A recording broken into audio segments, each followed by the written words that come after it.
ஒரு வழியாக ஏரிக்கு வந்துட்டோம். மாவு பேசிட்டு இருக்கேன்.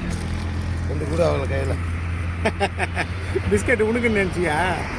மீனுக்கு அவங்களுக்கு கொடுக்குறேன். ஏரி கறியா எடுத்துங்க அடுக்கு. இன்னைக்கு அடிக்க போற அடியில 5 கிலோ மீன். இந்த மாதிரி வாய கட்டி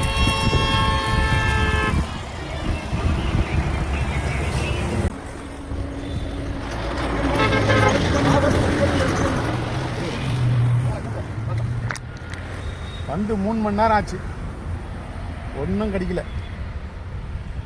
இன்னும் 1 மணி நேரம் வெயிட் பண்ணி பார்த்துட்டு வீட்டை பார்த்து போயிட்டே இருக்க வேண்டியது தான். டைமர் ஆகிடுச்சு, அதனால் வீட்டுக்கு கிளம்பிட்டோம். மறுபடியும் இன்னொரு வீடியோவில் பார்க்கலாம்.